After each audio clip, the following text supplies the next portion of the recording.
नमस्कार दोस्तों, आज हम पढ़ने वाले हैं कक्षा 7 एनसीईआरटी के प्रकाश पाठ को।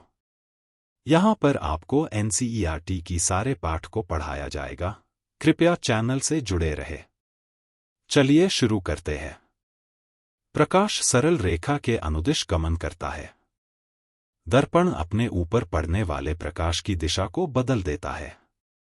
दर्पण द्वारा प्रकाश की दिशा का यह परिवर्तन प्रकाश का परावर्तन कहलाता है। एक समतल दर्पण के सामने एक जलती हुई मोमबत्ती रखिए। मोमबत्ती की लौ को दर्पण में देखने का प्रयत्न कीजिए।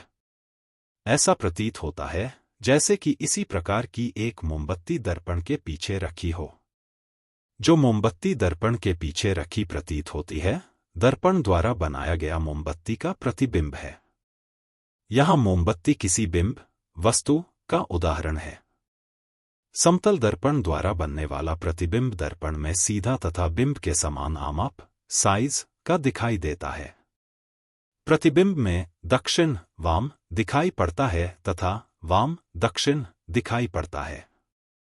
रोगी वाहनों पर शब्द एम्बुलेंस को चित्र की भांति क्यों लिखा जाता है? जब रोगी वाहन के आगे जाने वाले वाहनों के चालक अपने पश्च दृश्य दर्पण, पीछे का दृश्य दिखाने वाला दर्पण में देखते हैं, तो वे रोगी वाहन पर लिखे एम्बुलेंस को स्पष्ट पढ़ सकते हैं और उसे आगे जाने के लिए रास्ता दे देते हैं। हम में से प्रत्येक का यह कर्तव्य है कि रोगी वाहन का रास्ता रोके बिना उसे आगे जाने दें। यदि किसी गोलीय दर्पण का परावर्तक पृष्ठ अवतल है, तो इसे अवतल दर्पण कहते हैं। यदि परावर्तक पृष्ठ उत्तल है, तो इसे उत्तल दर्पण कहते हैं।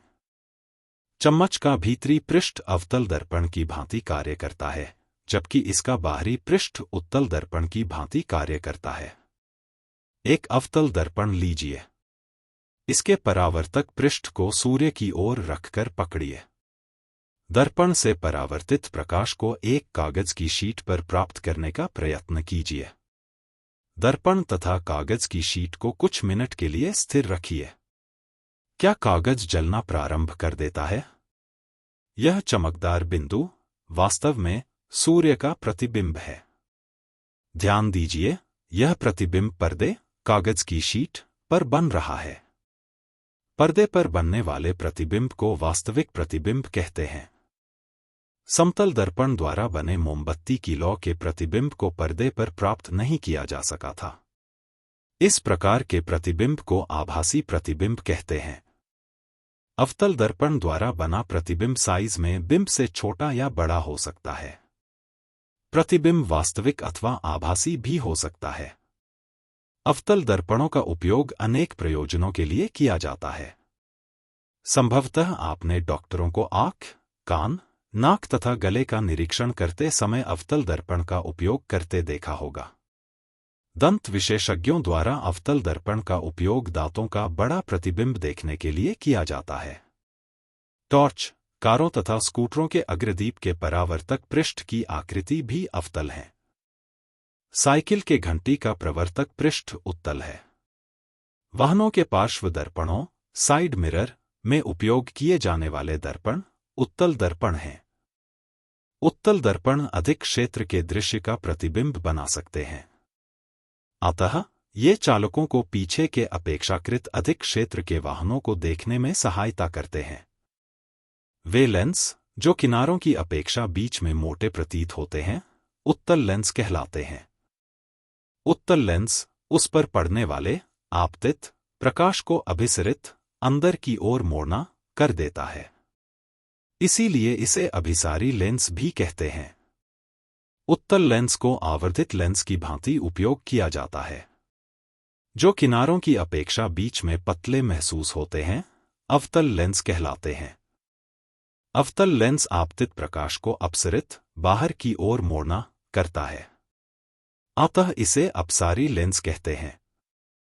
अवतल लेंस द्वारा बने प्रतिबिंब सदैव आभासी, सीधे तथा बिंब के साइज से छोटे हैं। लेंस पारदर्शी होते हैं तथा इनमें से प्रकाश गुजर सकता है। इंद्रधनुष में कितने वर्ण, रंग होते हैं? मोटे तौर पर इंद्रधनुष में 7 वर्ण होते हैं। ये हैं लाल, नारंगी, पीला, हरा, नीला, जामुनी तथा बैंगनी। सूर्य के प्रकाश में 7 वर्ण विद्यमान हैं। ऐसे प्रकाश को श्वेत प्रकाश भी कहते हैं। गत्ते की एक वृत्ताकार डिस्क लीजिए। इस डिस्क को 7 खंडों में बांट लीजिए। इन खंडों को इंद्रधनुष के 7 वर्णों से पेंट कीजिए। डिस्क को दिन के प्रकाश में घुमाइए। जब डिस्क तेजी से घूमती है तो वर्ण आपस में मिल जाते हैं तथा डिस्क श्वेत सी प्रतीत होती है। इस डिस्क को सामान्यतः न्यूटन की डिस्क कहते हैं। समरी: प्रकाश सरल रेखा के अनुदिश गमन करता है। कोई भी पॉलिश किया हुआ अथवा चमकदार पृष्ठ दर्पण की भांति कार्य करती है। जो प्रतिबिंब पर्दे पर प्राप्त किया जा सके, वास्तविक प्रतिबिंब कहलाता है। जिस प्रतिबिंब को पर्दे पर प्राप्त न किया जा सके, उसे आभासी प्रतिबिंब कहते हैं। समतल दर्पण द्वारा बना प्रतिबिंब सीधा होता है। यह आभासी होता है तथा बिंब के समान साइज का होता है। प्रतिबिंब दर्पण के पीछे उतनी ही दूरी पर बनता है जितनी कि दर्पण के सामने बिंब की दूरी होती है। दर्पण द्वारा बने प्रतिबिंब में बिंब का वाम भाग प्रतिबिंब के दक्षिण भाग की भांति दिखाई देता है तथा बिंब का दक्षिण भाग प्रतिबिंब के वाम भाग की भांति दिखाई देता है। अवतल दर्पण वास्तविक तथा उल्टा प्रतिबिंब बना सकता है। जब बिंब को दर्पण के अत्यंत निकट रखते हैं तो प्रतिबिंब आभासी, सीधा तथा आवर्धित होता है। उत्तल दर्पण द्वारा बना प्रतिबिंब सीधा, आभासी तथा साइज में बिंब से छोटा होता है। उत्तल लेंस वास्तविक तथा उल्टा प्रतिबिंब बना सकता है। जब बिंब लेंस के अत्यंत निकट रखा जाता है तो बनने वाला प्रतिबिंब आभासी, सीधा तथा आवर्धित होता है। जब उत्तल लेंस को वस्तुओं को आवर्धित करके देखने के लिए उपयोग किया जाता है तो उसे आवर्धक लेंस कहते हैं। अवतल लेंस सदैव सीधा, आभासी तथा साइज में बिंब से छोटा प्रतिबिंब बनाता है।